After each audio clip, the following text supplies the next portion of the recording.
Esa fue la conferencia que se presentó dentro del curso y ahora lo vamos a escuchar de manera directa.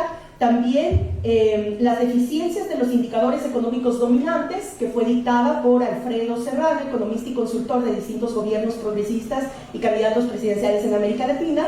La segunda clase fue Falacias sobre la política económica, que fue impartida por Axel Kicillof, gobernador de la provincia de Buenos Aires y exministro de Economía del gobierno de Cristina Fernández de Kirchner en Argentina. La tercera ponencia, en busca de la equidad, fue pronunciada justamente por otra de nuestras compañeras que nos acompaña aquí con gran orgullo, Elvira Concheiro, académica de la universidad, de aquí de esta casa académica, actual tesorera de la Federación del Gobierno de México. Y la cuarta clase fue Construcción de Enfoques Alternativos, que fue impartida por Marianela Prada, ministra de la Presidencia del Estado Plurinacional de Bolivia, y que se desempeñó en el gabinete del presidente de hoy, el presidente Luis Arce. Entonces, esta publicación, que ustedes la tienen en sus manos, también se la pueden descargar para quienes no puedan acceder al libro y si quieren recomendarla, también de la página de IDEAL. Y no solamente descargar el libro, sino descargar las clases que se liberan en la presentación de este libro. Las clases que he mencionado en este momento, entonces, van a estar a disposición de todas y todos a través de la página institutoideal.la para poder continuar con procesos de formación, para continuar con procesos de reflexión y para seguir difundiendo estas alternativas que demuestran que sí se puede y que siempre se puede tener alternativas al sistema neoliberal.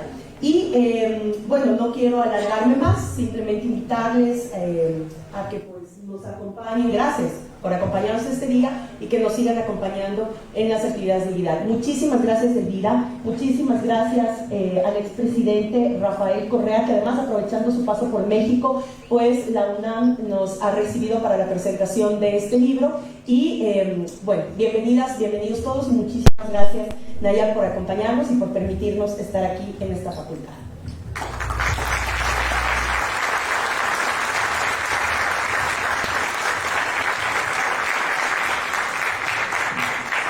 Muchas gracias a Gabriela Rivadeneiro, que también omití señalar que es la directora del Instituto para la Democracia, Eloy Alfaro, que promueve esta importante publicación. Pues le doy la palabra ahora a la doctora Elvira Concheiro, que ella es de casa, profesora de nuestra facultad, investigadora del CEIP y, bueno, economista y experta en esos temas. Adelante, autora también de este libro.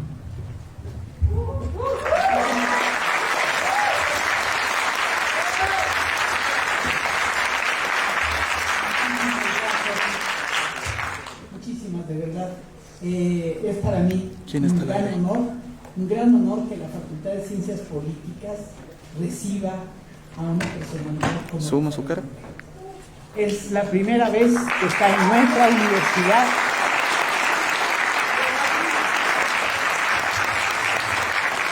Y creo que ha entrado por la puerta grande, nuestra facultad. Creo que tenemos aquí una gran oportunidad. Este libro impulsado por alguien que es economista, que ha sido un tema que le apasiona, que le preocupa, como es el tema de la economía a Rafael Correa.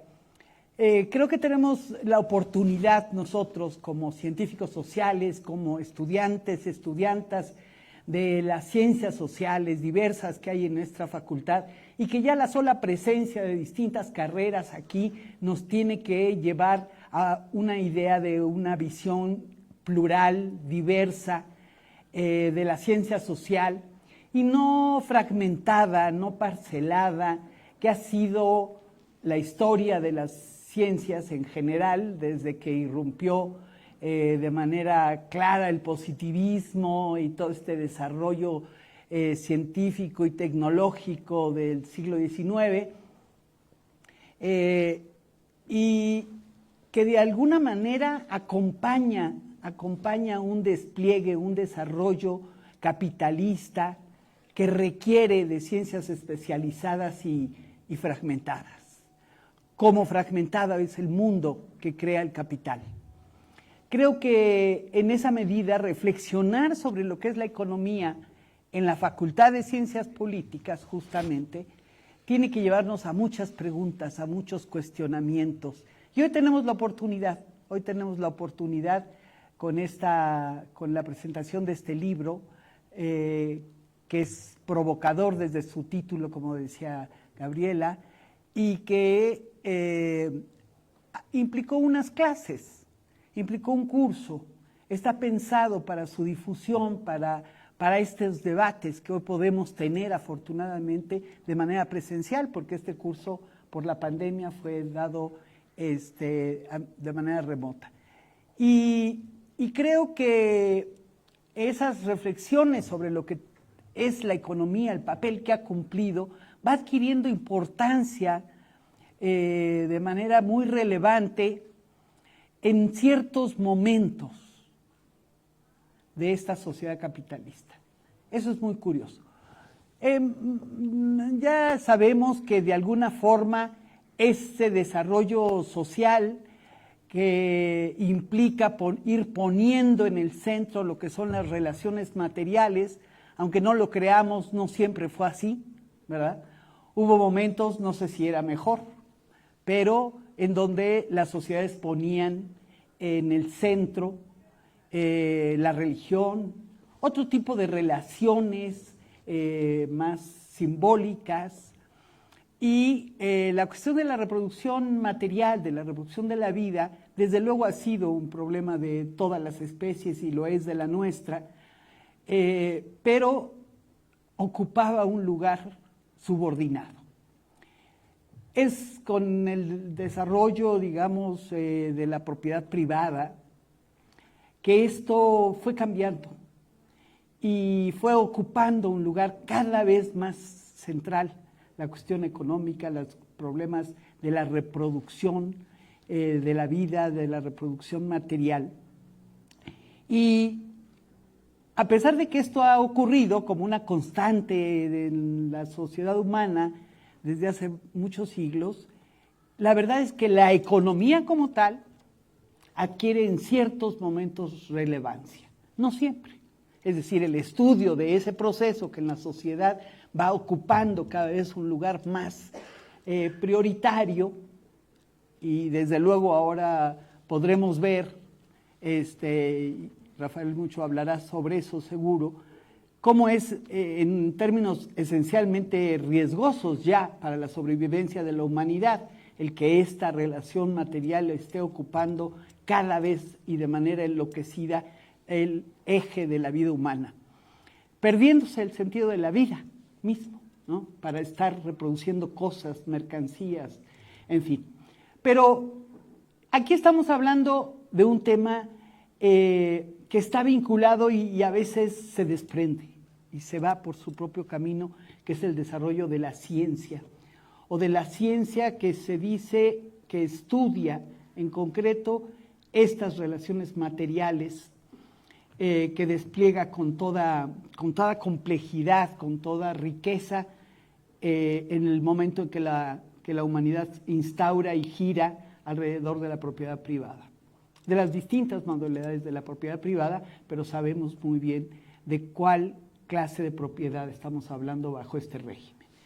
Y decía esos momentos en los que la ciencia económica, o lo que se dice que estudia estas relaciones económicas, se convierte en central, es cuando se está apuntalando un cambio dentro de la sociedad misma. Y lo tenemos en el siglo XIX, lo tuvimos a finales del siglo XIX mismo y XX, y lo tuvimos después de la crisis de los años 70 con lo que hemos llamado el neoliberalismo. Creo que aquí esto es lo que debiera de llamarnos la atención. ¿Por qué en ese momento, no solamente por los cambios, sino el papel justamente ideológico que juega apuntalar ciertos cambios que tienen más que ver con reagrupamientos de las fuerzas dominantes, del propio poder económico, la justificación que tiene que tener frente a la sociedad? Es penosísimo, pero hay que decirlo. Es decir, la ciencia ha jugado el papel de justificador, por lo menos en muchos ámbitos de las ciencias sociales, de justificador de procesos que atentan contra la mayoría de la sociedad, pero intentan ponerse la careta, la vestimenta de beneficios para el conjunto social. Muy pronto el neoliberalismo demostró que no lo era, llegó con esa bandera, llegó con la bandera de la modernización, de acabar con las ineficiencias, las corrupciones, las desigualdades, etcétera, y que irrumpía un nuevo régimen socioeconómico que permitía, y cultural, que permitía que la humanidad arribara a su satisfacción de sus necesidades y a transformaciones incluso en nuestros países, vendido como la gran transformación de la modernidad que nos llevaría a los niveles de la vida de los países altamente desarrollados. En un esquema que hoy, después de 30, 40 años de ese discurso, que aquí en México fue arrasador y fue hecho con mucha violencia durante el régimen de Salinas de Gortari, pero que se compró la sociedad mexicana, hay que decirlo, se lo compró en buena medida. Ese discurso demostró muy pronto el alto costo que tenía. Y no ha habido una reflexión como la que nos está proponiendo este libro, de decir qué papel jugaron los economistas, en tanto científicos sociales, en advertir esos procesos o de legitimarlos. Y creo que es evidente en nuestro país, este libro no se está presentando en la Facultad de Economía, por ejemplo. Pero en nuestro país en general ha pasado algo muy grave, y creo que en nuestros países. Y no nos alegra porque la ciencia sabemos que puede ser una gran potencia de la humanidad. Lo vimos ahora con la pandemia, ¿verdad? Que estaba toda la ciencia médica desbordada por salvarnos a todos, pero no fue así en las ciencias sociales, y no fue así específicamente en la economía, que estaba haciendo la ciencia social válida, digamos, el ejemplo a seguir del resto de las ciencias sociales. Bueno, no me voy a alargar porque creo que todos tenemos muchas ganas de oír a Rafael. Creo que tiene una larga historia que contarnos, una larga experiencia, que es maravilloso que las jóvenes y los jóvenes aquí presentes puedan vivir y escuchar de manera directa, pero las transformaciones que han ocurrido en América Latina, quiero solamente adelantar eso, y de eso él tiene mucha experiencia, se toparon justamente con esta gran muralla o esta gran fortificación que fueron ciertas relaciones económicas, ciertos poderes económicos que han puesto a la humanidad al borde de su desgracia total, o que lo están poniendo todos los días. Lo que sí vimos aflorar rápidamente es la enorme violencia que provoca un modelo económico basado en una producción desmedida y desaforada de cosas, ¿no? Y que nos mete en esta lógica consumista sin fin, y no solo, sino del sálvese quien pueda, que es digamos, la bandera principal que ha enarbolado el neoliberalismo. Creo que tenemos mucho que preguntar y mucho que reflexionar. Qué bueno que estén todas y todos aquí, y sin más le paso la palabra a Rafael, de nuevo agradeciendo que esté con nosotros.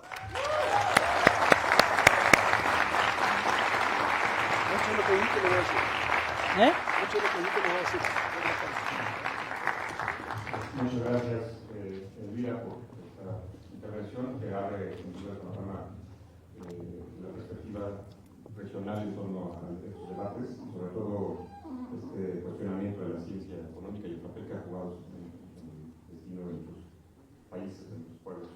Y bueno, no voy a extenderme en la presentación del presidente del Ecuador, Rafael Correa, quien fungió como tal entre 2007 y 2017, impulsó además un proceso constituyente en este país que tuvo una gran repercusión en muchos temas, sin duda, desde los temas ambientales hasta los temas de la comunicación, ¿no? Que son pioneros en ese sentido. Y bueno, él, economista de formación, con un doctorado y 15 doctorados honoris causa, conoce la materia no solamente en el estudio, sino aquí es un vivo ejemplo, digamos, de la teoría y la práctica, ¿no? Y es un referente de los procesos de transformación que ha vivido en la región latinoamericana, caribeña, en estas 2 décadas del siglo XXI. Sin más, le dejo la palabra y mucho gusto en Gracias, con nosotros. Gracias. Si se escucha, con esto se escucha mucho. Y tienen inalámbrico, pero sí hay el cable suficiente, ¿no? ¿Acá? ¿Ese? Sí. Pero sí alcanza el cable. Sí. Ya, gracias. Ya. Ya tú puedes. Bueno, muchas gracias. Un abrazo a los compañeros de mesa directiva, a todas y a todos por estar aquí. Les cuento la odisea para llegar aquí. Nosotros asesoramos económicamente a Venezuela y antes de que alguien diga, pero mira, si está quebrada, Venezuela debió desaparecer. 6 años de bloqueo, 600 medidas, sanciones económicas, una economía de guerra, y este año será la segunda economía de mayor crecimiento del mundo. Sin embargo, obviamente partimos de una quinta parte del ingreso del Producto Interno Bruto pre-crisis. Tenía que llegar el lunes, se atrasó el vuelo, llegamos el martes. Yo vivo en Bélgica, después de la presidencia, presidente por cansancio, 10 años, vida intensa, devolverle un poco el tiempo a la familia. Mi esposa es belga, 25 años en Ecuador, entonces dije, anticipé a mi pueblo, voy a vivir un tiempo indeterminado, indefinido, no significa infinito, no sin fin preestablecido. En Bélgica era justicia, mis 2 hijas estaban estudiando allá. Entonces, bueno, lo que les quiero decir es que allá estoy solo, no tengo oficina, no tengo secretaria, es difícil coordinar. Se atrasó el vuelo, aprovechando mi venida a México, tenemos elecciones seccionales en febrero. Es una figura importante todavía en Ecuador, entonces hay como 60 candidatos para tomarse fotos, videos, podcasts. Hemos parado y por descoordinaciones de agenda, la gente que me ayuda, prácticamente toda, es remota en Ecuador, ¿no? En México, y voluntarios, ¿no? Entonces, no estaba establecida, por ejemplo, la conferencia que hay el martes de mañana en el Congreso, y nos descalabró todo el horario. Y a mí me habían dicho que si quería participar en la presentación del libro de Recién Venezuela, me enteré que tenía que ir a la conferencia magistral. Entonces, bueno, estamos muy cansados, pero ojalá un producto que llene sus expectativas. Lo que sí quiero decirles, como la canción de mi cantautor favorito, ya falleció Alberto Cortés, tiene una canción que dice, hay que ver, hay que ver. Hay que ver cómo pasan los años y parece que fue ayer que pisé un escenario. La primera vez tenía tanto miedo, hay que ver, aún lo sigo teniendo, ¿no? Yo todavía tengo miedo de hablarle a los estudiantes y no llenar sus expectativas y, bueno, hago lo posible para preparar y brindarles algo que valga la pena, pero estoy extenuado. Sin embargo, uno de los motivos por creer que había dejado la patria en buen puerto, ustedes saben la traición que se dio en Ecuador, era ese cansancio, porque estamos más cansados y sin poder. Pero ese cansancio se disipa cuando tengo la recepción que tuve al llegar acá, como por ejemplo Adrianita Robles, que me esperaba con ecuatoriano, viendo 3 años acá, con flor letrero, bienvenido presidente, y se me abrazó y yo en mi hombro durante unos 3-4 minutos, expresando su cariño. Así que, Adriana, por ti vamos a vencer, por ti vamos a volver. Y por ti vamos a administrar el cansancio. Una precisión, yo sí he dado cursos en la UNAM, pero en el año 2020, en plena pandemia, vine a México, estaba en un hotel cerca de acá, tuve un par de reuniones, pero no hubo clases presenciales, sino por video, 4 módulos, 4 cursos de un módulo. Y lo que sí es que como me gusta mucho el ciclismo, venía a ciclar por acá, así que sí conocí el campo, visité el campo en bicicleta. Una pregunta, ¿todos son estudiantes en ciencias políticas? ¿Hay economistas, estudiantes de economía? ¿Y los chicos de ciencias políticas tienen cursos de economía básicos? Ya, para medir los términos que voy. Y están los de sociología. ¿Perdón? Sociología. Sociología, ciencias políticas, ok. Bueno, yo no voy a repetir el artículo que tienen ustedes, supongo que la grabada se lo pueden leer, ¿no? Y ver el audio. Yo preparé una charla pues que cubra la intención del libro y que refuerce el mensaje que se quiere dar. La economía como ideología francesa de ciencia. ¿Cuánto tiempo tengo, Gaby? No, pues, una hora. Ok. Entonces, vamos a ver si esto funciona en la lejanía. Es cierto, hay que prenderlo para que funcione. Ya. Y aquí una frase, para mí el mejor economista latinoamericano, un argentino, Raúl Prebisch, el padre del estructuralismo en la escuela cepalina, Raúl Prebisch: es preciso superar la indigencia ideológica prevaleciente en nuestros países en estas materias, esa proclividad secular a recoger afuera lo que es ajeno, en gran parte a la realidad latinoamericana y a sus exigencias. En 1776, un filósofo moral de la Ilustración escocesa, Adam Smith, publicó su libro Una investigación sobre la naturaleza y las causas de la riqueza de naciones, conocido simplemente como la riqueza de naciones. Comúnmente se establece este año como el inicio de la economía como ciencia. Antes no había economía. Adam Smith es un filósofo moral, ¿no? Perdona con cariño, Gaby, te lo dije, pero el artículo no sé qué ha pasado. Alguien metió mano para supuestamente editarlo y se han cometido algunos errores en mi artículo. Y por ejemplo, yo ponía Adam Smith, luego nombraba a Adam Smith, entonces para evitar la redundancia pusieron el economista. Adam Smith no era economista, era filósofo moral. Así que esa metida de pata no es mía, por si acaso. Resaltaba correctamente la división del trabajo. El libro se basaba básicamente en división del trabajo, que es un fenómeno objetivo. Esto no es característica del capitalismo liberal, del socialismo. Es de toda sociedad que traspasa cierto tamaño, ¿no? Que ya va a una escala mayor y evoluciona hacia la división del trabajo. Y con la división del trabajo evolucionan los intercambios. Y con el intercambio aparece el dinero. Y eso apareció en todos lados, hace 3.000 años, cuando comenzamos con Medio Oriente, en China, en Europa y en América, precolombina, existía dinero, ¿no?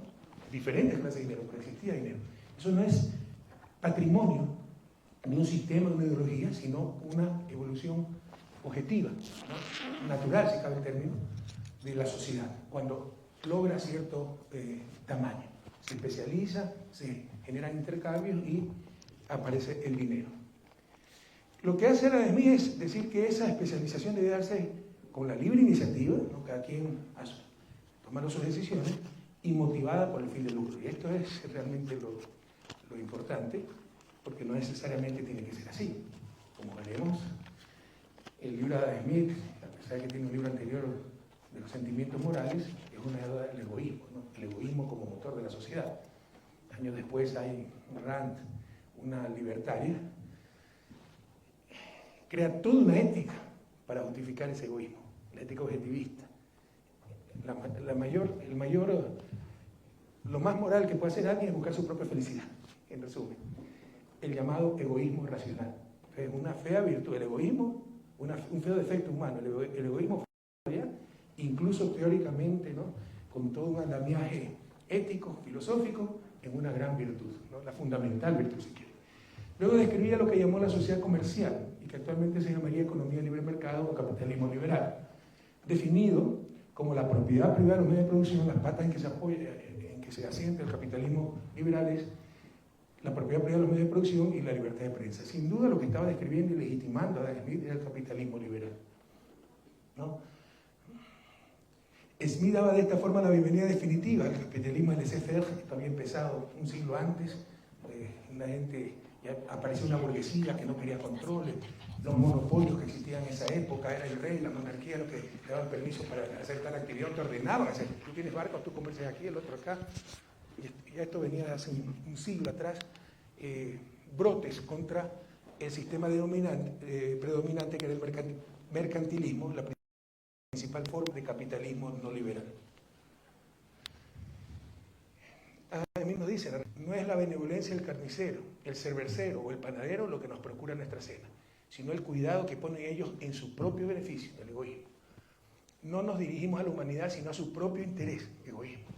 Y jamás les hablamos de nuestras necesidades, sino de sus ventajas, egoísmo, ¿no? Cabe indicar que esto después se generalizó y era un principio. El carnicero, el cervecero, el panadero era la empresa capitalista de esa época, que busca maximizar utilidades. Pero solo una partecita de las organizaciones que existen en una sociedad, más una sociedad moderna. Existen organizaciones sin fines de lucro, aunque atento, hay algunas que son de lucro sin fin, en verdad, pero bueno, ese es otro problema. Hay organizaciones espontánea. Cuidado, utilizando la definición de Peter Drucker, organización es toda colectivo que se conforma con un fin específico, ¿no? Con un fin deliberado, creado, deliberado, no con cuestiones fortuitas. La familia no es una organización. Entonces, pero esto solo describe una de las tantas clases de organizaciones que existen. Y no describe el comportamiento de los consumidores, pero para completar la teoría, también se armaron todo un andamiaje teórico para decir que los consumidores también nos comportamos así, que todos somos homo económicos. Lo han oído, ¿verdad? El homo económico, que solo pasa haciendo cálculos en función de una restricción presupuestaria para maximizar una función de utilidad en función de sus intereses, ¿no? Entonces se generalizó esta postura de Adam Smith para decir que así funciona el mundo, y si no funciona hay que hacer lo que funciona así, porque en verdad somos homo sapiens, y la realidad es que el homo sapiens sobrevivió, especies más inteligentes, más fuertes que él, gracias a su capacidad para cooperar, no capacidad para competir, gracias a su capacidad para pensar en el común, en el colectivo, no en él mismo. Su legitimación de todo esto fue la famosa mano invisible, que todos lo hemos escuchado, ¿no? ¿Qué significa la mano invisible? Se refería a los empresarios de esa época, al carnicero, al cervecero, al panadero. Él pretende simplemente su propio beneficio, y él está en esto, como en muchos casos diferentes, dirigido por medio de una mano invisible para promover un fin que no es parte de su intención. Para que vean las manipulaciones ideológicas, ¿saben cuántas? Todos han escuchado mano invisible, y si escuchan a Adam Smith, Riqueza de Naciones, mano invisible. ¿Saben cuántas veces menciona la mano invisible Adam Smith en su obra de más de 1000 páginas? Una. Y una vez en Sentimientos Morales. Pero es típico, ¿no? Se agarran de eso para de ahí legitimar sus posturas ideológicas y decir, no, si este gran filósofo también lo dijo, etcétera, ¿no? Y es la base de su libro. En todo caso, aquí hay muchas cosas, ¿no? Nuevamente legitima el egoísmo, ni siquiera individualismo, el egoísmo, porque no necesariamente individualismo egoísta, actuar en función de sus propios intereses, pero de sus propios objetivos, pero pueden esos objetivos incluir el bien de los demás. Y asume que buscando mi propio interés, la mano invisible logra el mejor estado social, y en eso se basa el capitalismo liberal y su contraparte, la economía de mercado. El creer que buscando cada quien su fin de lucro, con la competencia, con ciertas condiciones, y aquí ni siquiera están mencionadas esas condiciones, el primer teorema de la teoría de la economía del bienestar, se logra el mejor estado social, ¿no?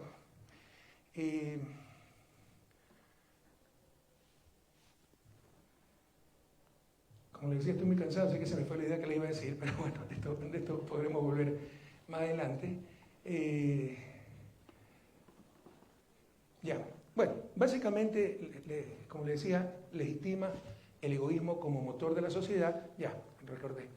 Si ustedes quieren a nivel ético y moral, esto se llama ética consecuencialista. Lo importante, ¿ya?, no es tu intención, la recta intención, como la ética cristiana, ¿no?, como principios del derecho. O sea, tú puedes matar a alguien, si lo mataste sin querer, si no hay negligencia, si fue totalmente accidental, se te atravesó en tu carro, en la calle, y lo mataste, no tienes responsabilidad, no tienes que ser sancionado. Si le apuntaste con tu carro para matarlo, por supuesto, es la intención lo que importa. Aquí la intención es enriquecerme. Se logra un objetivo ajeno a mi intención. Pero eso es tremendamente perjudicial, porque yo les puedo sostener, ¿no?, que los verdaderos fundamentos no son estas tonterías, el egoísmo, la competencia, sino la virtud. Y esto destruye la virtud, ¿no? La virtud de buscar hacer el bien, la recta intención, etc. Es como el burro, que ala una pesada carreta por comerse una zanahoria que le han puesto al frente. Claro, logra algo bueno, alar una carreta, pero no es su intención, su intención es comerse a zanahoria.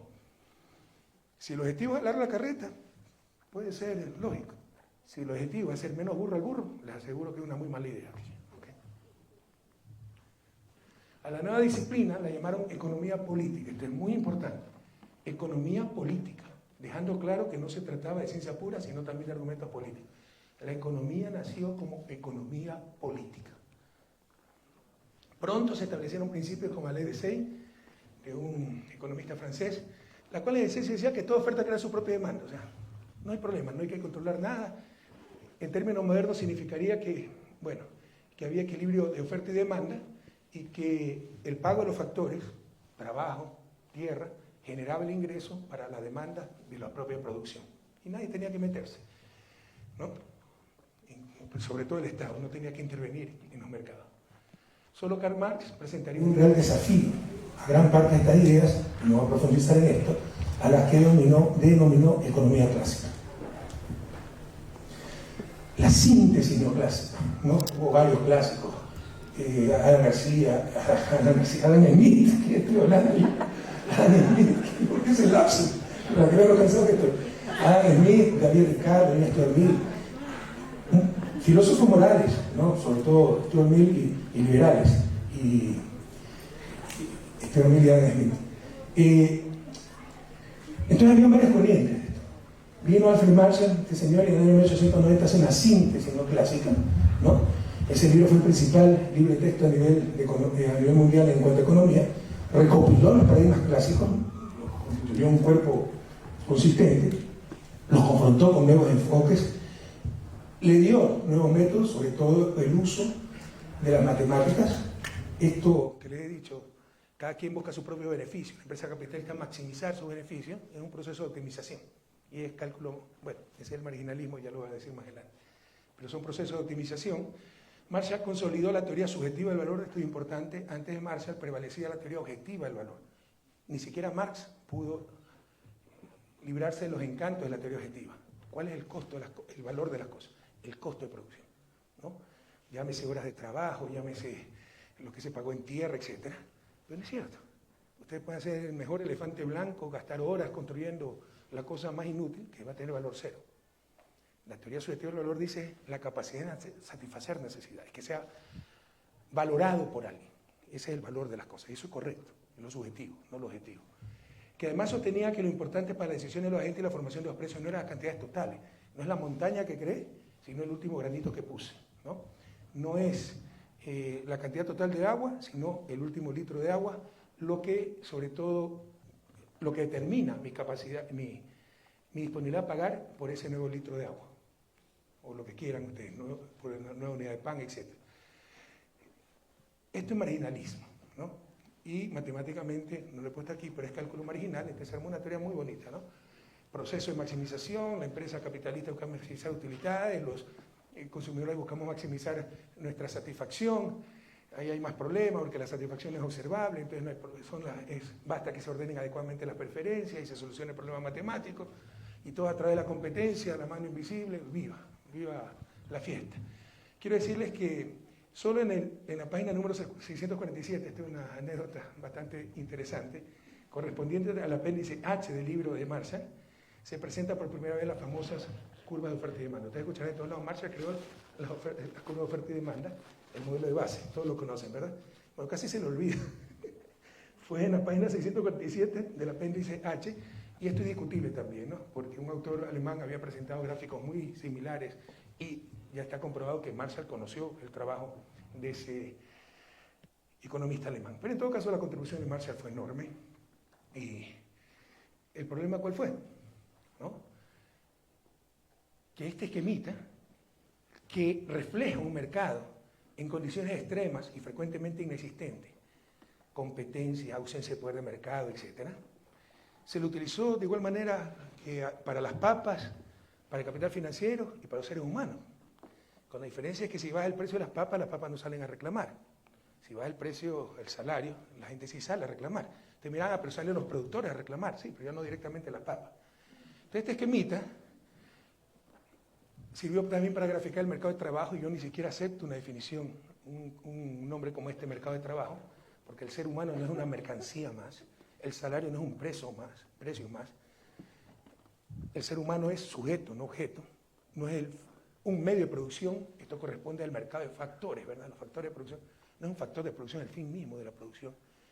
Y el salario es el principal mecanismo, el empleo es un proyecto vital, determinante para el bienestar de la gente, y el salario pues no es un precio más, es un mecanismo de distribución fundamental, además de dignidad, pan, tranquilidad, etc. Bueno, pero el esquemita que todos conocemos se lo utilizó también para graficar el mercado de trabajo. Y esto es lo que enseñamos en nuestras aulas, esta barbaridad. Primero, esto supuestamente es un mercado competitivo. En el mercado de factores cambian los roles. En el mercado de bienes, papas, las personas, los ciudadanos, demandamos papas, las empresas ofrecen papas. Acá es al revés. Los ciudadanos ofrecemos trabajo, porque tenemos que para dar, las empresas demandan trabajo. Y con la ley de oferta y demanda, a mayor salario, mayor oferta de trabajadores, de empleo, a mayor salario, menor demanda de empleo. Y con esto nos quedamos, con esta barbaridad. Y si no se deja llegar al mercado en equilibrio, ahí está el desempleo. En consecuencia, el desempleo es fruto de las trabas para llegar al salario de equilibrio. Intervención del Estado, estos malvados sindicatos, fuerzas gremios, fuerzas laborales, trabajadores organizados, esos son los culpables de que no se llegue al punto de equilibrio y se elimine el desempleo. Es una barbaridad, una monstruosidad, ¿no? Primero, no hay evidencia que así se comporte la oferta de trabajo. ¿Cuántos de ustedes, porque les pagan más, van a dejar de... a un francés, porque le paguen más, pregúntenle porque renuncia a sus vacaciones anuales, ¿no? En la sociedad tradicional, después que han alcanzado un mínimo de vida para mantener sus costumbres, esa es la lógica tradicional, no es la acumulación, mantener las costumbres, aumenta el salario para ver si trabajan más, ¿no? Van a mantener el ingreso constante y tener más tiempo libre. Y por supuesto hay teorías lindísimas para eso. No, es que el ocio también es un bien, entonces los que han escuchado esto, un incremento de salario tiene efecto ingreso, efecto sustitución, el ocio se vuelve más caro, tiende a comprarse menos ocio, pero con el mayor ingreso, por el contrario, tiende a comprarse más ocio. Entonces, si es que con mayor ingreso, menor trabajo, es porque el efecto ingreso dominó al efecto sustitución. No sé si me siguieron, ¿no? Los estudiantes de microeconomía puede ser que me hayan seguido, ¿ya? Y se justifica, y ahí tiene la curva de oferta, dicho sea de paso, pendiente y negativa, pero las cosas son mucho más complicadas, ¿no? Por ejemplo, hasta cierto umbral, alguien de la sociedad tradicional, si le pagan más, trabajará más, porque él está apuntando, y casi todos nosotros, a tener un nivel de vida. Pero no es que mientras me pagan más salario, trabajo indefinidamente más. Eso sí, si no alcanzo ese nivel de vida, mientras más me vaya el salario, más tendré que trabajar, porque si trabajo de lunes a viernes no me alcanza, y de sábado tendré que trabajar sábado y domingo para llenar la olla, subsistencia. Bueno, aunque no lo crean, esta era una graciosa teoría de, ni siquiera de Edad Media, siglo XVII, siglo XVIII, la utilidad de la pobreza, donde se llegó a la brillante conclusión que era bueno bajar los salarios para que la gente trabaje más, ¿no? Pero hay cosas más horrorosas todavía, o sea, aquí me faltó indicar que esto debe estar en términos reales, lo importante es el salario real, la capacidad de compra. Ustedes saben que la capacidad de compra se reduce y los salarios reales se suben los precios. Esto nos dice que si nos suben los precios, yo dejo de trabajar, disminuyo el trabajo. Eso no es real, no es verdad. Tenemos entonces un modelo de base que está en la mente de sus diseñadores, pero que no responde a la realidad. Pero lo más grave, el mensaje que emana aquí, ¿no? Los salarios básicos son malos y la culpa del desempleo es de las víctimas, los desempleados. Porque ¿para qué tienen gremios? ¿Para qué tienen sindicatos? ¿Por qué no dejan bajar nomás los salarios? ¿Se imaginan el mensaje que hay en estos grafiquitos? Esto es pura ideología en ecuaciones y aquí en dibujitos para justificar hasta la más grande explotación. Seguramente término que no se escucha frecuentemente en los salones de clase. La explotación, que es la realidad, ¿no? Cuando se tiene poder para imponer salarios y hay salarios de hambre.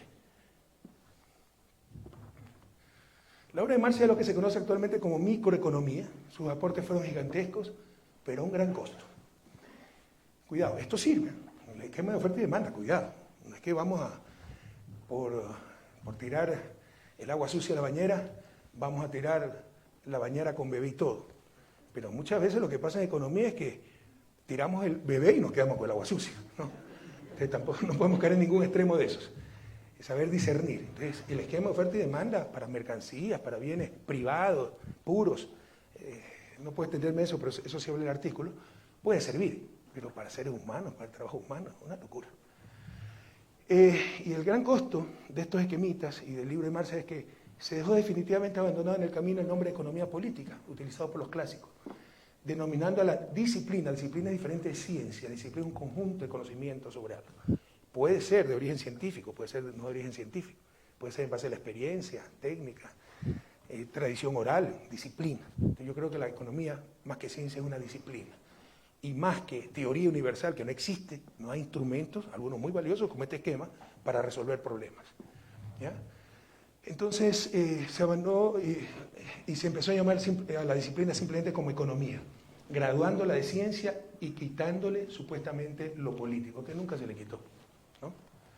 el mayor daño que se ha hecho a la economía es precisamente haberla vinculado a su naturaleza original de economía política.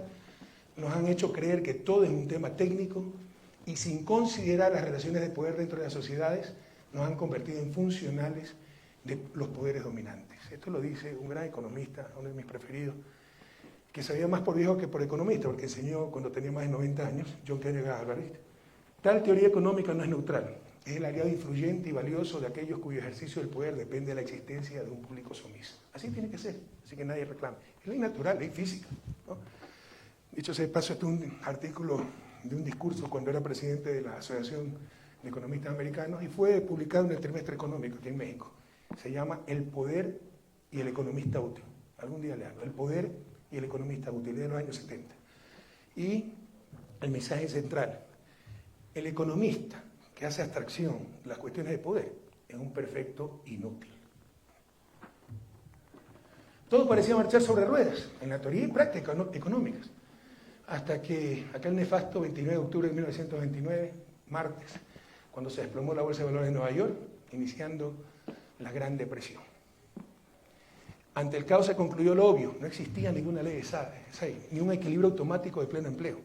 La economía necesitaba de estímulo y acción colectiva, por lo que no era suficiente una perspectiva microeconómica desde los individuos y la empresa, o las empresas, sino que se requería una visión macro desde el sistema en su conjunto.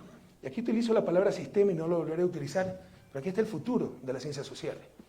La sociedad es lo que se llama en ciencia de la complejidad, un sistema adaptativo complejo.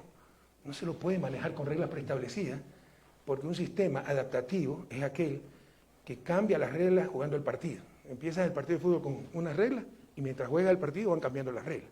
Se adapta la sociedad y se adapta el sistema a los nuevos condicionamientos, nuevas situaciones, etc. Complejo, que son agentes diversos, interdependientes. Ah, no, yo solito maximizo mi función de utilidad, pero si yo estoy fumando, perjudico al otro. Si una empresa está produciendo, está destruyendo el medio ambiente, nos está perjudicando a todos. Entonces, hay interdependencia, la interdependencia más conocida se llama externalidades, cuando mis acciones tienen efectos sobre terceros, aunque mi intención no era afectar a terceros. Puedo afectarlos positivo o negativamente, ¿no? Puede haber externalidades positivas o negativas. Complejo, esta es una palabra crucial que debemos tener claro todos los que estamos en el campo social. Complejo. Agentes diversos, interdependientes y, en consecuencia, la parte diferente al todo, ¿no? Lo que persiguen los agentes no significa que beneficia, en función de su propio beneficio, en este caso, beneficia al conjunto. Por ejemplo, en el caso de la sociedad, si alguien no paga impuestos, se benefició. Si nadie paga impuestos, todos estamos peor. Si en un teatro, para ver mejor la obra, un teatro lleno, se para alguien y empieza a ver la obra, él gana. Si todos se paran, todos van a ver igual la obra y parados, no se perjudicaron. Entonces, esto es clave. Esto es clave. Hay complejos, sobre todo sistemas biológicos, que van evolucionando, van llegando al equilibrio, al estado óptimo, en base a la evolución, pero costosísima esa aparición de especies, y no siempre óptima, cuidado. Eso de que la naturaleza es perfecta, no. Hay pruebas de que no necesariamente siempre se llega al estado óptimo.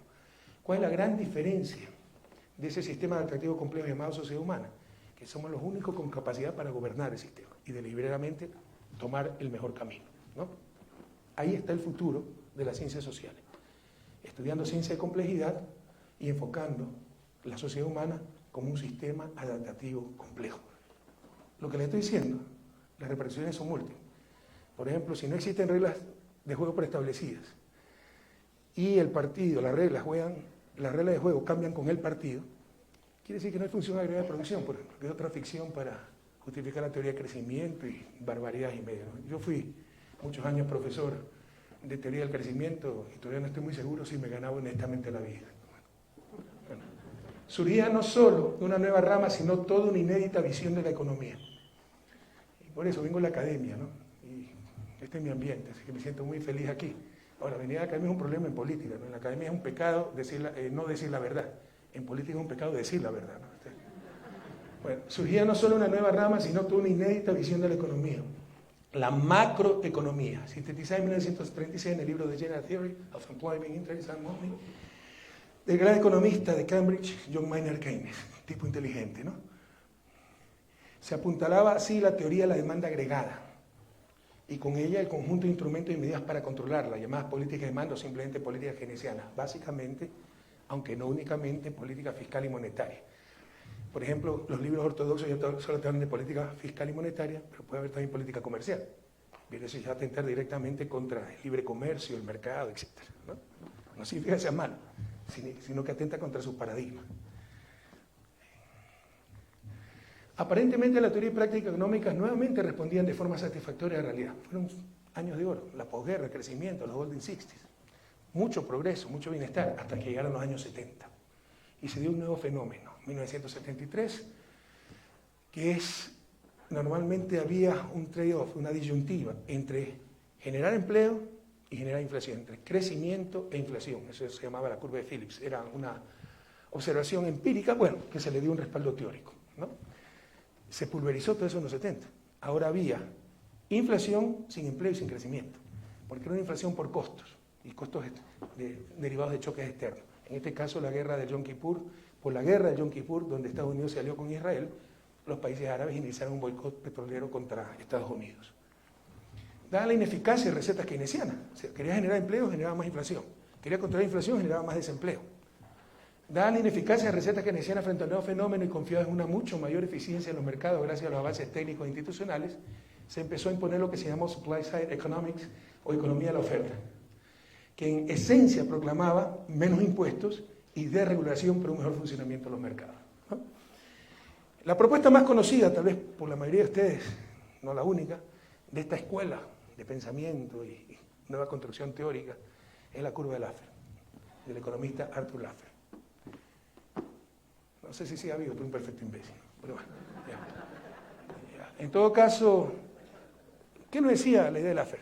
Y que se la vendió y no la venden hoy en día. Que si con 0 de tasa impositiva se recauda 0, con 100% de tasa impositiva se recauda 0, porque nadie va a trabajar para que se den todos sus ingresos, ninguna empresa va a existir para que se le den todas las utilidades. Debe haber un punto óptimo donde se maximiza la recaudación de impuestos. Hasta eso es razonable. El problema es que siempre la tasa óptima era menor de la tasa vigente, ¿no? Era todo un argumento para reducir tasas impositivas. Y una ficción, nuevamente. Esta es la curva de Laffer.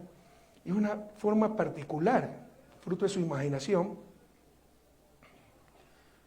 porque no tiene por qué ser tan bonita. Por ejemplo, no tiene por qué ser continua. Aquí he puesto un caso extremo para graficar, exagerando para ilustrar.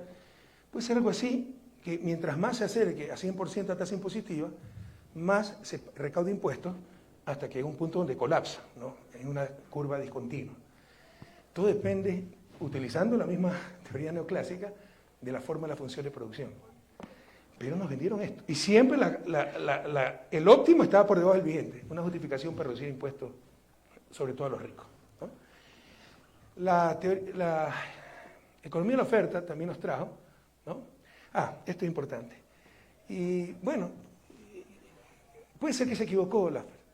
No, él quería una realidad de acuerdo a sus creencias, porque hace poco, 2019, declaró Laffer, subir impuestos a los ricos es un error, un grave error, un error económico, puede ser que lo cree, pero y es un error moral, o sea, para él era inmoral cobrar el impuesto a los ricos, ¿no? Entonces, bueno, a nadie le interesa la moral de Laffer o su ideología, pero que no nos la quiera vender como ciencia con dibujitos y ecuaciones. Y por si acaso ustedes pueden revisar esto, es una entrevista del 2019 para un diario español, ¿no? Otra cosa que nos trajo la economía de la oferta, casualmente siempre beneficiando a los más ricos, es el efecto goteo, trickle down.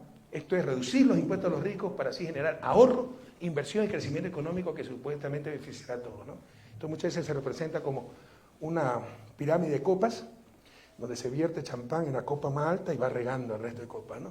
La realidad es que mientras más se riegue champán en la copa más alta, más crece esa copa. Y no hay cantidad de champán que logre llenar la copa. Y no cae nada para el resto. Ya muchos estudios, la evidencia demuestra que esto es mentira, pero siguen enseñándolo en algunos salones de clase. La evidencia nuevamente destroza estos dislates. Entre 1930 y 1980, el impuesto a la renta promedio para los más altos ingresos en Estados Unidos fue 81%, aunque no lo creen. Y esa es otra lección. Yo tengo 3 especializaciones en el doctorado, pero una de ellas es desarrollo económico. que por si acaso es el patito feo de la economía dura y pura, ¿no? Porque es multidisciplinario, porque más podemos aprender de la sociología, de la antropología, no de matemáticas, de ecuaciones diferenciales, etc. Entonces, pero es lo que necesitamos. O sea, el gran desafío para los economistas, sobre todo latinoamericanos, es sacar a nuestro continente de su desarrollo. 200 años de su desarrollo son suficientes. En todo caso, uno de los graves errores de análisis de desarrollo es tratar de hacer lo que ellos hacen ahora. Primero, no se puede copiar experiencia de desarrollo, hay que actuar en función de nuestras propias realidades. Pero si queremos copiar, al menos hagámoslo bien, hagamos lo que ellos hacían cuando tenían nuestro nivel de desarrollo. Por ingreso per cápita, México está más o menos en el nivel de 1954 de Estados Unidos. En 1954, Estados Unidos tenía cerca del 81% de tasa marginal de ingreso y cerca del 80% de tasa de herencia, por si acaso. ¿Ya? Todo esto fue destrozado en el gobierno de Ronald Reagan, a inicios de los 80, y en estos momentos la tasa impositiva máxima marginal se llama, en Estados Unidos, de 37%. ¿Qué sucedió? De acuerdo a la economía de la oferta, más inversión, más acumulación, más crecimiento. De acuerdo a la curva de Laffer, más recaudación. Bueno, sucedió todo lo contrario, lo obvio. La tasa de crecimiento del ingreso por habitante del periodo 1980-2020 ha sido la mitad de lo que fue en el periodo 1930-1980. Estos son datos duros, esto no se puede discutir, es estadística. Y lo único que se ha disparado desde 1981 y a niveles nunca vistos en la historia de Estados Unidos, que es un problema gravísimo para la sociedad estadounidense, es la desigualdad. Estados Unidos se ha convertido, tal vez con Singapur, en el país desarrollado más desigual del planeta. Además, como era obvio, con la drástica reducción de impuestos de Reagan disminuyó la recaudación y al país le tomó cerca de 20 años recuperarse del tremendo golpe fiscal, destrozándose las ideas de la supuesta curva de Laffer. Pero ustedes todavía verán liberales y libertarios enseñando estas tonterías o supuestos analistas diciendo estas tonterías en los medios de comunicación y profesores de esta tendencia enseñando ideología como ciencia en las aulas de clase. Un reciente estudio para todos los países de la OCDE, este es el grupo de países más desarrollados, México también está ahí. Si nos encanta a los latinoamericanos ser parte de esos clubes donde no nos quieren mucho, pero bueno, Colombia también está ahí. Ratifica lo observado en el caso de Estados Unidos, la reducción de impuestos a los ricos incrementa la desigualdad de ingresos y no tiene ningún efecto significativo, en crecimiento económico o empleo. Aquí está, por si acaso, el estudio del año 2022, pero hay muchos otros estudios más. Hay estudios en contrario también. Lo que pasa es que cuando salen supuestos es porque esto utiliza econometría y basta que cambie un supuesto para que cambien los resultados, pero cuando salen estudios en función de sus intereses, los publican a nivel mundial. Cuando salen estudios en contra de sus intereses, nadie los conoce. De la economía, de la oferta, fácilmente se pasó al nuevo liberalismo, recuerden que veníamos del keynesianismo, o neoliberalismo, que rechazan la intervención del Estado en la economía. Básicamente, el capitalismo laissez-faire, laissez-passer, el capitalismo propuesto por Adam Smith, pero con las nuevas técnicas, nuevas instituciones, etc. Postulando que su rol debe ser absolutamente subsidiario al rol del Estado y orientado especialmente a remover los obstáculos para que funcione libremente el mercado, bajo la premisa de que el mercado libre por sí solo proveerá la mejor situación económica y social, incluso la famosa mano invisible de Adam Smith. Y la economía política es supuesto principio económico. Entonces se cambia el paradigma y empieza a construirse un aparataje con recursos ilimitados porque está en función del más fuerte. Competencia, liberalismo, competencia. Bueno, la competencia va a ganar el más fuerte. Los más fuertes son los propietarios de los medios de comunicación, del gran capital, etc. Entonces hay recursos infinitos para construcciones teóricas, donaciones a universidades, etc., en función del nuevo paradigma. Y aquí un ejemplo, a nivel macro prácticamente exhaustivo, de las novelerías que salieron en esa época. El monetarismo de Milton Friedman, ¿no? Ultraliberal en lo económico, pero cheerleader de la dictadura de Pinochet. ¿Ah? La neutralidad del dinero. ¿Para qué utilizar política económica? Si el dinero es neutral en el largo plazo, solo genera inflación, no genera empleo. Eso es falso. El dinero es el principal mecanismo de coordinación económica y social. Puede reactivar una economía, puede matar una economía, la ausencia de crédito, por ejemplo. Es evidente, hasta una ama de casa lo sabe, ¿no? Pero como para el capital financiero el mayor riesgo es la inflación porque disminuye el valor de sus activos financieros, entonces construyen teorías en función de sus intereses. La conclusión, ineficacia de política monetaria. ¿Para qué hacer política? Lo he puesto en orden cronológico, ¿no? Pero por ejemplo esto, la revolución de expectativas racionales, incluye a esto y esto. O sea, solo esto se verificaría teóricamente y esto, ineficacia de toda clase política. Pero vino después, de la mano de Robert Lucas. Friedman fue premio Nobel de Economía 76, me parece, en 1976. Robert Lucas también fue Premio Nobel de Economía, y básicamente, ¿no?, el homo económico, Einstein era un idiota al lado del homo económico. O sea, nosotros no nos engañan, podemos perder el futuro, entonces, por más que haya reducción, aumento de impuestos, aumento del crédito, reducción del crédito, nosotros sabemos que como no hay cambios reales, nada va a cambiar y no cambiamos nuestra actitud, ¿no? En otras palabras, con las expectativas racionales y adecuada información, toda política económica, básicamente de mando keynesiana, era ineficaz. Entonces no había que meterse en economía. El mercado solito, la competencia, el sálvese quien pueda. Y vino, este fue el mayor disparate, ¿no? Además, Robert Barros, gracias a Dios, todavía no le dan el Nobel, ojalá no se lo den, pero este tipo, yo lo conocí, no tiene la simpatía de un cáncer de páncreas. Entonces, la equivalencia ricardiana, porque David Ricardo propuso esto, si hoy te cobramos impuestos, te reducimos impuestos, aumenta el déficit fiscal y en el futuro te vamos a tener que cobrar más impuestos, ¿sí? Entonces, no va a cambiar lo que se llama mi ingreso permanente, mi ingreso intertemporal. El consumo depende del ingreso, la demanda depende del consumo. Como no hay cambio en el consumo, no hay cambio en la demanda, la política económica no sirve para nada. Todo esto se demostró absolutamente falso. En la realidad, como le decía, no solo que hay efectos, sino que el dinero es el principal mecanismo de coordinación económica y social. Tú puedes estimular sí, pero de acuerdo, pero hasta que se llegue a un punto de pleno empleo. De acuerdo, en principio, pero ni siquiera eso. A la política keynesiana también se la conoce como política del subempleo. Ni siquiera eso. Porque una sociedad motivada innova. La innovación es un factor de oferta. Dicho sea de paso un poco más técnicamente, todos estos modelitos se basan en independencia, oferta y demanda, que otros supuestos tremendamente cuestionables. Y el modelo macroeconómico, oferta y demanda, independiente, choque de oferta y choque de demanda cuando interactúan. Ustedes estimulan la demanda, ese estímulo de demanda genera energías sociales. Lo intangible es lo más importante para el desarrollo. Como decía Superi, el Principito, lo esencial es invisible a los ojos. Entonces, una sociedad desempleada, desmotivada, no innova, no crea.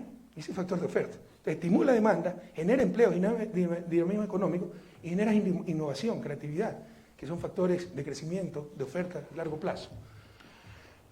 Todas estas absurdas ideas han sido demostradas erróneas por la realidad. Exupéry, siempre me equivoco con el nombre del autor del Principito, Antoine de Exupéry. Pero también con investigaciones como la de David Kahneman, psicólogo, que ganó el Premio Nobel de Economía en el año 2002 por sus trabajos experimentales de economía del comportamiento, rama relativamente nueva de la disciplina económica que tiene mucho más de psicología que economía, estudia el comportamiento humano. Es graciosa, porque los Nobel más merecidos de los últimos años no han sido para economistas, han sido para psicólogos y por una cientista política, ¿ya? Ostrom, ¿cómo se llamaba? Eleanor Ostrom, que estudió gobernando los comunes, ¿no? Echando abajo que para gobernar los bienes comunes hay que privatizar todo porque el problema es la sobreutilización. Demostró lo evidente, ¿no? Que Sapiens sabe organizarse y sabe cuidar de las cosas, pero utilizaron estoy muy cansado, me olvido los Harriet, hay que verificar el nombre, bueno, que llamaba La tragedia de los comunes, su paper. Utilizaron ese paper para decir, no, todo hay que privatizar, si no los comunes van a desaparecer. Dicho sea de paso, la administración de los comunes se ha vuelto mucho más importante en estos días por lo que decía. Por lo que se dijo aquí, por ejemplo, los bienes ambientales, la administración de los comunes. El principal factor de producción del siglo XXI no es la tierra, no son recursos naturales, ni siquiera el talento humano, es el conocimiento, otro bien común. Entonces, la clave, y ya se está hablando de postcapitalismo, es la administración de los comunes. Desde el inicio del siglo XX, los supuestos avances en teoría económica, como habrán notado, son esencialmente cambios de la visión predominante en Estados Unidos que luego son presentados al mundo. Garrett Hardin, perdón, yo mezclo, yo creo dislexia, a veces se me mezclan cuando estoy cansado. Garrett Hardin, La tragedia de los comunes, ¿no? Por si acaso no es supremacista blanco, ¿no? Terrible también. Pero utilizaron eso y en beneficio de Garrett Hardin, no es su única propuesta ahí. Entre varias propuestas dice privatización, pero como era algo convenía al poder dominante, solo se basaron en eso. Y de acuerdo a Harriet, para evitar la tragedia común, privatización. Vino Eleanor Ostrom y dijo, no, Mira, aquí está la evidencia. Aquí se ha mantenido durante siglos este bien común, qué sé yo, el río, la laguna, con peces, y la comunidad se ha sabido organizar. No es necesario privatizar. Ya, Armstrong, pero en eso estaba equivocada, porque se puede organizar la comunidad en pequeña escala. A gran escala, la acción colectiva, para que la sociedad realice esa acción colectiva, se necesita ese algo llamado Estado, ¿no? Bueno, entonces, son las experiencias de Estados Unidos, los cambios de visiones de Estados Unidos, lo que nos presenta a nosotros como la teoría general. En muchos casos, la supuesta teoría es pura ideología. Les he dado un ejemplo de Laffer, que no responde a la realidad, y para legitimarla se construye una realidad que responde a la supuesta teoría. O sea, no, así funciona el mundo, nosotros no somos homo sapiens, somos homo económicos, ¿no? Entonces hay que crear esta institucionalidad. Y a eso le llaman ciencia, ¿no? Actuar en función de sus creencias. Queridos jóvenes, la neutralidad científica no existe. Todos tenemos nuestros juicios, nuestras creencias, prejuicios, afectos, desafectos. La buena noticia es que no es necesario la neutralidad científica. La honestidad intelectual no viene de tener neutralidad, ¿no?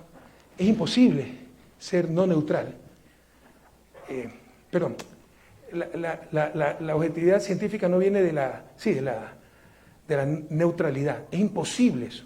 Todos tenemos prejuicios, creencias preestablecidas, una visión del mundo. La honestidad científica viene que a pesar de esas creencias, a pesar de esos prejuicios, a pesar de esas ideas, a pesar de esa no neutralidad, ser lo más objetivos posible. Más aún en ciencias sociales, donde estamos jugando con la sociedad humana, con el desarrollo, con el buen vivir de nuestra gente, de nuestros pueblos, de nuestras sociedades. El fin último de la economía, de la disciplina económica, es el bienestar humano, que no saldrá de nuestras fijaciones mentales, sino de un cuidadoso análisis de la realidad y de la historia, que es la mejor maestra. Pocos conocen, aquí he hablado de muchos premios Nobel, ¿verdad? Bueno, por supuesto se lo daban a... No, hay que ser justos, se lo han dado también a gente fuera del mainstream. Pero pocos conocen que el Nobel de Economía en realidad no es un premio Nobel. Los verdaderos premios se instituyeron en 1895 con el testamento del millonario sueco Alfred Nobel, inventor de la dinamita. Los premios empezaron a otorgarse en 1901 y son un total de 5. Física, química, medicina, literatura y el Nobel de Economía. Eso lo inventó los propios economistas. El puesto Nobel de Economía fue creado en el año 1968 por el administrador de los premios originales, el Banco Central de Suecia, en el 300º aniversario del banco, y en realidad se llama Premio del Banco de Suecia en Ciencias Económicas en memoria de Alfred Nobel. Pero ¿qué pasó con esto? Fue otro espaldarazo para creernos los grandes científicos, ¿no? Ciencias exactas, convertir a la economía en emperatriz de las ciencias sociales, despreciando incluso otras ciencias, cuando muchas respuestas las podemos encontrar en otras ciencias y de forma más eficiente. Por ejemplo, ustedes escucharán la barbaridad antropológica de que economía es la ciencia que se encarga, y todavía se enseña esta tontería en los salones de clase, economía es la ciencia que se encarga de satisfacer necesidades ilimitadas con recursos limitados. Bueno, de acuerdo a esa definición, Pepe Mujica, un querido amigo que dice, yo necesito nada más para ser feliz, no existe. Comunidades indígenas que dicen, déjenos vivir en paz, estamos bien como estamos, no existe, porque las necesidades son infinitas, ¿no? Y esas tonterías todavía se enseñan en los cursos de economía. Entonces, mucho más eficaz, claro que hay que satisfacer necesidades, pero mucho más eficiente, si definimos bienestar humano como satisfacción de necesidades, es ver cómo se forman esas necesidades. Y tendría mucho más que decir ciencias sociales como la antropología, la sociología, la psicología, ¿verdad? Pero nos creemos, la economía se cree la emperatriz de las ciencias sociales y contribuye a que economistas revestidos como rigurosos científicos traten a su disciplina como una ciencia exacta similar a la física. Se puede discutir si economía es ciencia, pero nadie puede discutir que es inexacta, ¿no? Por eso y más que nunca, queridos jóvenes, es necesario devolverle a la disciplina económica su membrete original de economía política y que nunca debió perder. El resto es un gran fraude. Presentarnos ideología como ciencia, intereses como gran teoría. La economía es un argumento político, no es y jamás podrá ser una ciencia. Este es Hayu Chang, para mí, el principal historiador económico en vida y un queridísimo amigo. Adam Smith, para concluir, escribía en 1776, año muy importante. apogeo de la ilustración. ¿Qué era la ilustración? El triunfo de la razón sobre la superstición. Antes lo dominaba la religión. Los reyes tienen origen divino, así que hay que aguantar las monarquías más absolutistas, más salvajes. Las clases dominantes, el clero, porque son los que tienen la representación divina. La nobleza, porque se deriva de los nombramientos del rey, que tiene origen divino. Y se aguantaban todas esas cosas en función de superstición, y si no te vas a los infiernos, ¿no? Fue un año de profundos cambios en las clases dominantes. Se desmoronaban las monarquías absolutistas. En 1789 ya ocurre la Revolución Francesa, la Revolución Burguesa, la nueva clase que surgía, la burguesía, la propietaria de los medios de producción. El año 1776 es el año de la Declaración de Independencia de Estados Unidos. Es el año en que John Watt registra, ¿no?, patenta su invento, la máquina de vapor, que produciría la revolución industrial y el crecimiento económico moderno. En ese contexto escribía Adam Smith. Nunca nos olvidemos, sobre todo en ciencias sociales, en qué contexto temporal y espacial se están diciendo las cosas, para no tratar de generar cosas que tal vez respondieron a un muy particular momento histórico. En este momento histórico, el liberalismo era lo revolucionario, porque lo que había era mercantilismo, lo que había eran monarquías absolutistas, ¿no? ¿Qué iba ahora a legitimar a las nuevas clases dominantes? Ya no era religión, porque aguantábamos a monarcas porque tenían origen divino, al clero porque eran representantes de la divinidad en las clases dominantes. Ahora viene la burguesía, va a dominar. ¿Cómo la legitimamos? ¿Cómo vamos a justificar que haya ricos y pobres? ¿Cómo vamos a justificar en el siglo XXI que 600 tipos tengan más riqueza que el 50% de la población? ¿Cómo vamos a justificar que durante la pandemia los multimillonarios aumentaron su riqueza? Hay que darle todo un discurso, una narrativa que justifique eso. Y nadie lo expresa de mejor manera que otro gran amigo, no quiero ser antipático porque todos son amigos en verdad, Giannis Varoufakis, que es exministro de Economía de Grecia.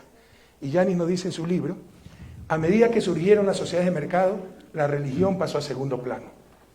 La clase dominante necesitaba una nueva narrativa con la cual legitimarse.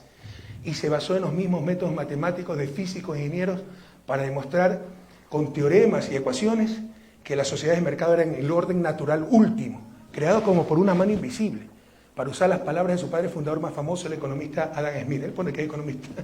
Esta ideología, esta nueva religión secular, era por supuesto la economía. En su libro, Hablando con mi hija acerca de economía. Por si acaso, una izquierda, yo soy alguien de izquierda, no puede negar el mercado, es un absurdo. Pero una cosa son economías de mercado, donde vida, personas, pero la sociedad está en función de ese enteleque llamado mercado, y otras economías con mercado, mercado fruto del avance social, una evolución natural de la humanidad por la especialización, por la aparición del dinero, etc., ¿no? En otras palabras, la sociedad dominando al mercado, no el mercado dominando a las sociedades. El mercado en función de las necesidades sociales, no la sociedad en función de las necesidades mercantiles. Y determinando claramente qué puede ser mercancía o no, el trabajo humano no puede ser mercancía. De hecho, para que funcionen, el primer paso para funcionar el mercado es definir qué puede ser manejado por el mercado. En la época en que escribía Adam Smith, él bien pudo poner como ejemplo también a los mercaderes de esclavos, porque la esclavitud todavía era legal. Entonces se abolió la esclavitud, no hay mercado de esclavos, pero en su ejemplo el cervecero, panadero y carnicero también pudo poner, y el mercader de esclavos buscando su propio fin de lucro, vendiendo los esclavos a quien quiera, va a lograr el mayor bienestar social, ¿no? Entonces, un primer paso es definir qué puede ser administrado por el Estado, y no necesariamente mercado libre, mercado regulado, y qué no puede entrar en la dimensión del mercado, qué no puede jamás ser convertido en simple mercancía. ¿Cuál es la realidad? Como dice Joseph Stiglitz, también lo conozco, pero ese sí no es amigo. Nos conocemos, él sabe quién soy, pero no es que con Giannis, con Hayo Chan sí somos amigos. Premio Nobel de Economía del 2001, la mano invisible es tan invisible que nadie la ha visto. Gracias.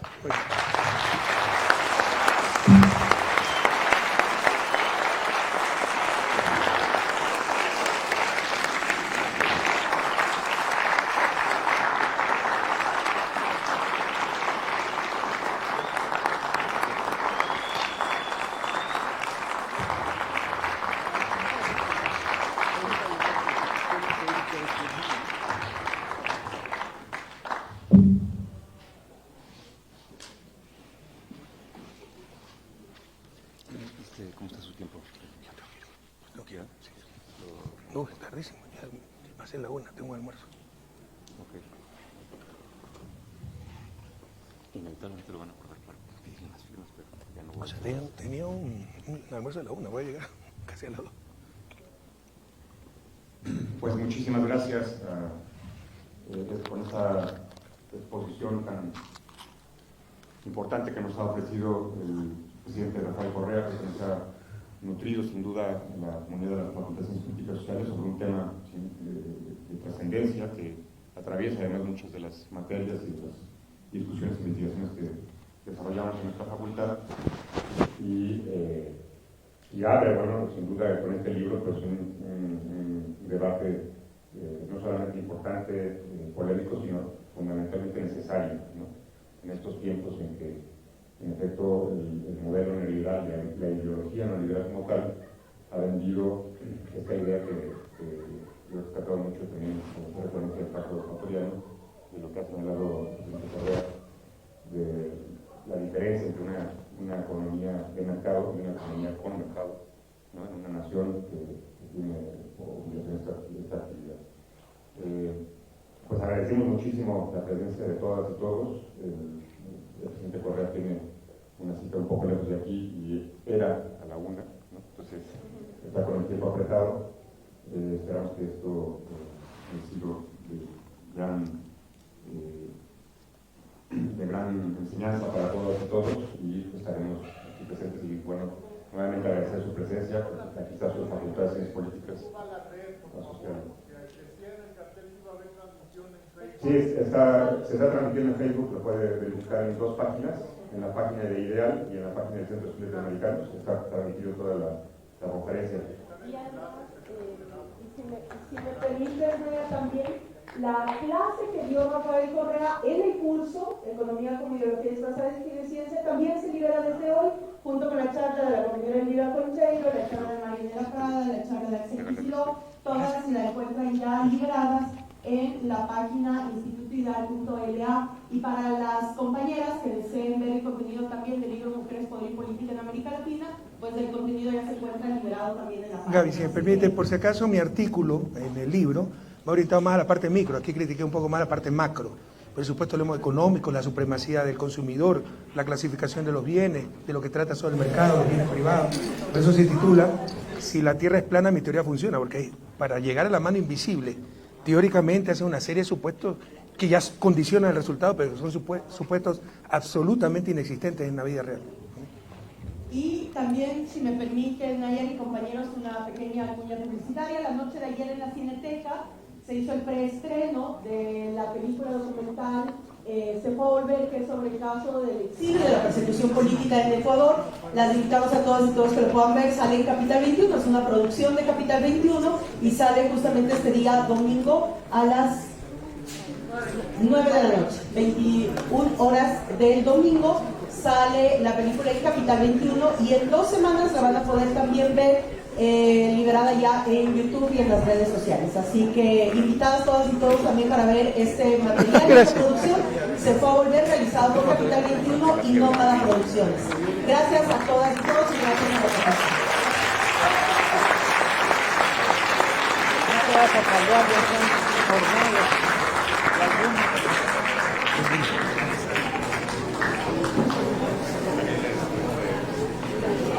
Gracias. No es el mismo, no. Muchas gracias. Qué lástima, no tenía mis libros. Tenía algunos.